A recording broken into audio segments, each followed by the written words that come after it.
Bonjour et bienvenue sur cette nouvelle vidéo découverte. Aujourd'hui, on s'intéresse à Paper Mario The Origami King, un jeu sorti depuis le 17 juillet et exclusif sur Nintendo Switch. Pour ma part, j'ai déjà découvert la licence Paper Mario sur 3DS avec l'épisode Sticker Stars, que je suis en train de terminer actuellement.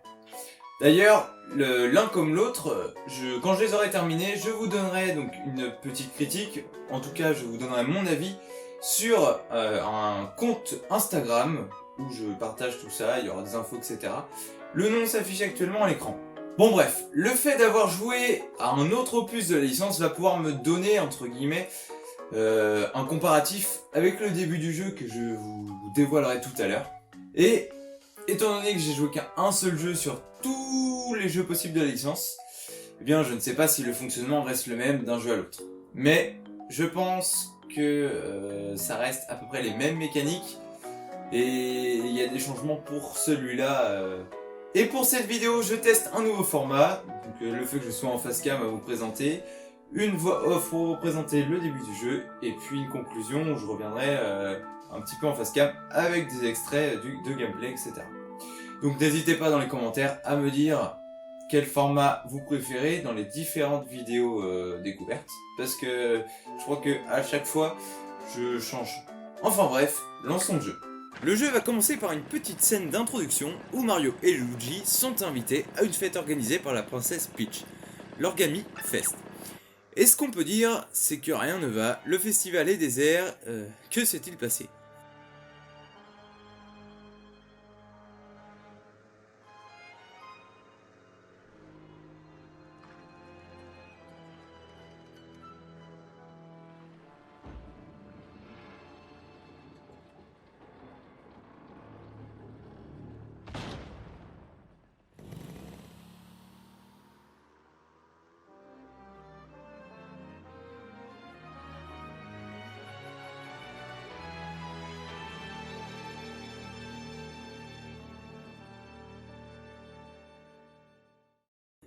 Vous allez ensuite vous diriger vers le château de la princesse Peach, qui va être un peu changé, au lieu d'être en 2D comme normalement, Peach sera en 3D et plié dans tous les sens.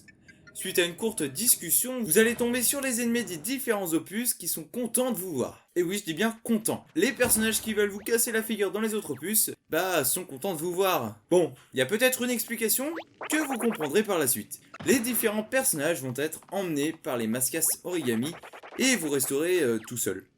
La solitude ne vous ira pas étant donné que vous entendrez des voix. Ou pas, finalement, il s'agira d'Olivia, votre nouveau compagnon pour cette aventure. Et ce sera déjà l'occasion de découvrir la nouvelle fonctionnalité avec les bras multipliés, une fonctionnalité qui utilise le capteur de mouvement de la manette.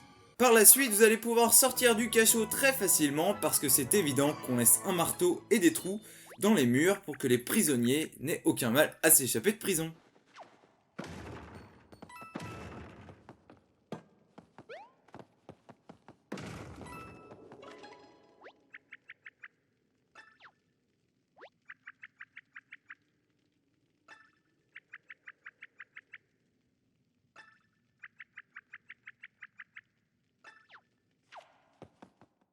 Enfin bref, vous allez être amené à Bowser, mal en point, et très rapidement, on comprend que tout ce qui arrive n'est pas un agissement malicieux de Bowser, comme dans les autres opus.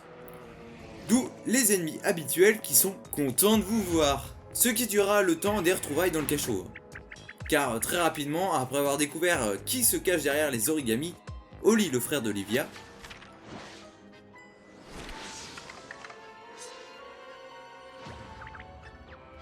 les Goombas vous attaqueront pour comprendre les nouvelles mécaniques de combat.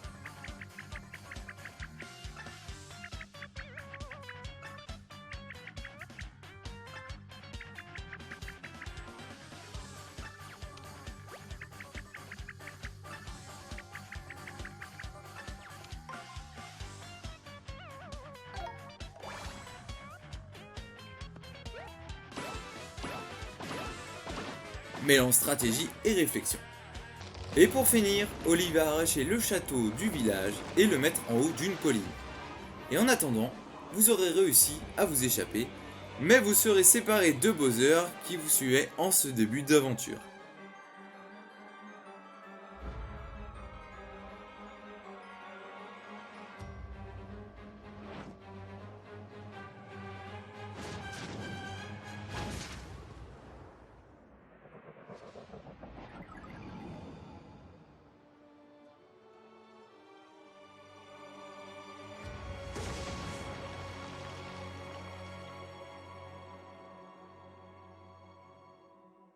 Bon, ça va faire 1 heure que je joue et j'ai réussi à avancer un petit peu dans le gameplay. Donc c'est suffisant je pense pour vous donner mes premières impressions. En termes de gameplay, ça reste assez proche des autres opus de Paper Mario. C'est-à-dire que le saut et puis le maillet sont sur les mêmes touches. Et donc par la même occasion, les deux choses que tu fais le plus, ça va être le maillet et le saut. Après, on va avoir les confettis qui vont être ajoutés avec les gâchettes. Donc ça, je ne sais pas par contre si c'est dans d'autres opus, mais je sais qu'en tout cas sur Sticker Stars, ça n'y était pas. Et à mon avis, le gros changement de l'opus, c'est qu'on ne va plus avoir le système de monde. Donc avec monde 1-1, 1-2, etc. Où on avait un point de départ et un point d'arrivée, et puis on passait à l'autre monde. Enfin, au prochain niveau. Là, c'est une aventure de A à Z. Voilà, donc, le début de l'histoire jusqu'à la fin, à mon avis, parce que bon, après là j'ai fait qu'1 heure, mais en 1 heure, on n'a pas eu ce système-là de monde justement. Après il y aura peut-être des mondes, des grands mondes entre guillemets, mais il n'y aura pas les petits niveaux à chaque fois dans chaque monde. Mais ça reste assez similaire, on a les points de sauvegarde, puis voilà, on a des choses qui restent quand même très similaires à la licence et dans la logique de Paper Mario. Bon, pour les phases de combat, à mon avis, chaque opus a une mécanique particulière. Donc dans cet opus, il va falloir que l'on place les ennemis, puis qu'on les attaque avec... pour le moment, on a le maillet et le saut.